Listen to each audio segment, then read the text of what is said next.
My girls are 10 and 11 years old now, and these days they have sports well into the evenings every weeknight. Balancing activities, homework, and sleep does take some work, and I very clearly remember when we started to transition into having more evening activities in those early elementary school days. Today, I'm going to share how we navigated evening activities and still kept our girls well rested as they started to have these later evenings.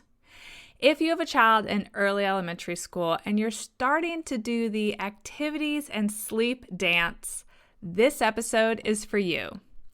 But before I dive in today, I'd like to ask a small favor of you. Well, it's actually a big favor, but it'll just take a little bit of your time.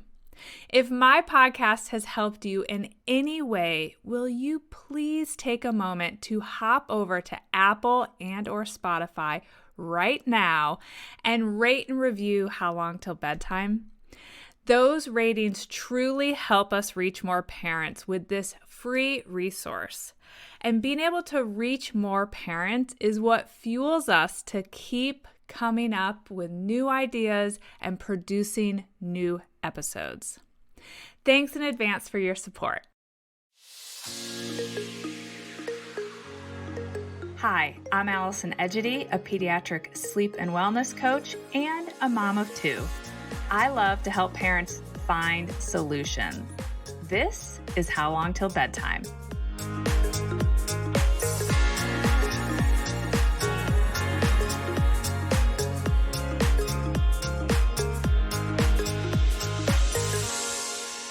If you ever listened to episode 1 where I share my case for an early bedtime, or if you've just been part of this community for a while, then you know that my girls' ideal bedtime was 7 p.m. well into elementary school. And I remember when they started first grade basketball and they would have practices that didn't end until 7 p.m. and they were not near our house. And then as they moved into third grade, some of these practices would end at 8 or 8:30 p.m. During those early years of later sports activities, it wasn't uncommon for a fellow parent who was familiar with what I do or aware of my kids' sleep schedules to turn to me at a basketball practice and say, "Oh my gosh, are you dying right now because it's after bedtime and you're still at basketball practice?" Questions like this always make me chuckle because the truth is I wasn't dying. I wasn't even really stressed about the fact that they had these later practices. Of course, I wish things could be coordinated differently and the practices were earlier, but it is what it is. I had then, and still have now, I guess what I'll call a system that for the most part allows my kids to stay well rested and to be able to play all the sports that they want to play. If you, like I did, have young children who thrive with an early bedtime and you're looking to have them start some of these activities that take place in the evening after school, my first piece of advice is don't overdo it out of the gates. Don't sign them up for multiple late evenings each week because you don't really know yet what is too much for them to handle. When we started, it was typically just one night, maybe two, where there was an evening activity that was late enough that it pushed bedtime. On those later evenings, my first piece of advice that I think can make a big difference is to have a plan for dinner and a snack. When we started to venture into activities that ended after bedtime, which really it was winter basketball where that really started to happen, my goal was to get my daughter, whichever one was playing, to bed as quickly as possible after that practice. And I found that the most effective way to do that was to feed her dinner prior to that later practice starting, and then to offer a snack on the way home. So something she could eat and be done with by the time we got home. That way, once we were home, I was able to move her right into starting bedtime. Another thing to consider is to occasionally skip a shower or a bath. I realize this may be triggering advice for some, and I acknowledge that this is probably very dependent on the activity, whether it was inside, outside, how long it was, how much your child sweats, and your personal feelings about daily baths or showers. But I have to tell you that there were certainly days, and there still are, although now my girls are older and stinkier after they play sports, but there were certainly days where I knew that my daughters needed sleep much more than they needed a shower. And since they had to be up by a certain time in the morning in order to go to school, the only way for me to help them get more sleep was to get them into bed as quickly as possible. Skipping a shower or a bath would allow them to get to bed 15, 20, 30 minutes faster than if we had kept it in the routine. If you have a child who thrives with an early bedtime, it's also going to be very important that as you wade into these later evening activities, you make sure that they are going to bed on time on the nights that they are home. Just because you have 1 or 2 later nights doesn't mean you should just give up on all the nights. Don't let their ideal bedtime slip on those nights where it doesn't need to be later. The very best way to have a flexible child who can tolerate later bedtimes from time to time, who can tolerate these later practices, is to keep them well rested the majority of the time that's outside of those times where it needs to be later. That means keeping bedtime a priority when you are home in the evenings is going to be massively helpful. And if you know your child didn't get enough sleep the night before because of that evening activity or any other reason, never underestimate the power of putting your child to bed 15 to 30 minutes earlier than their typical bedtime. This will allow them to make up for some of the missed sleep from the night before. Another area that we've had to navigate in our house, and I work with many parents who also are navigating this, is having more than one child. And then one child's later activities affecting the other child's bedtime and sleep.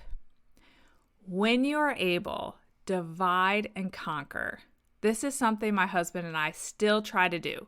Whenever we can, we try not to take the child who doesn't have to be at the late practice to that late practice.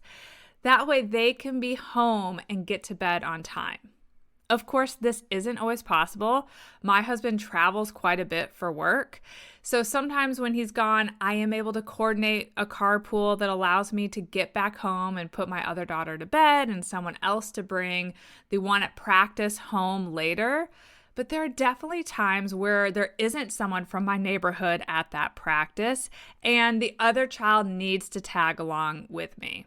There were definitely nights that Mike was out of town in the last couple of years and Addison had a late basketball practice that didn't end till 8:30, and I would have Ainsley in the car with me in her pajamas waiting for Addison's practice to end.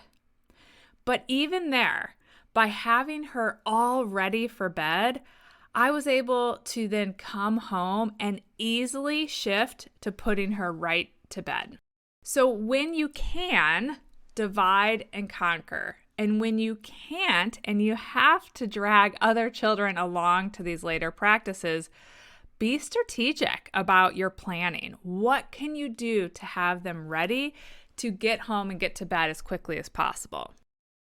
And now for what I think is always the most important part of a successful plan with young kids: communication. Communicate the plan with your child and don't underestimate the power of sharing the plan. Be sure that your child understands what the structure is going to be on nights that they have a later activity. Let them know that practice will be ending after their typical bedtime And to make sure that they are still able to get the sleep they need, they will be eating dinner before practice.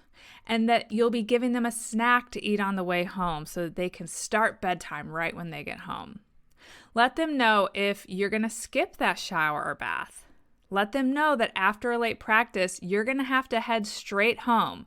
That means no staying around after practice to shoot around with friends for 15 more minutes. Let them know that when you get home, it's time to head right upstairs to start bedtime. That means it's not going to be time to watch a show or play a game. Communicate the plan and then be sure that you are ready to be the sturdy team leader whose job is to make sure that you all stick to the evening and bedtime plan, even if you're getting pushback from your child. Okay, just to recap my tips for balancing evening activities and sleep as our kids get older and busier. First, have a plan. Decide how you'll efficiently handle dinner and a snack. Decide if there are nights that it will be best to skip a shower or a bath. Ensure your child is getting to bed on time on the nights that they don't have later activities. Consider an early bedtime the night following the activity if your child is clearly tired. Divide and conquer with your partner if you can, and if you have another person in the house, so that only the child who needs to be out late is out late.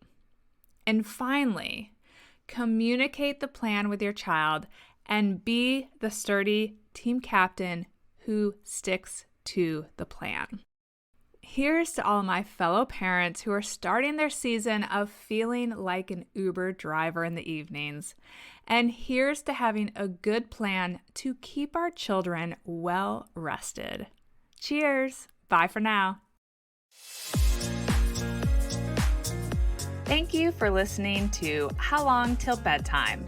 To learn how we can work together to improve your child's sleep, please visit sleepandwellnesscoach.com.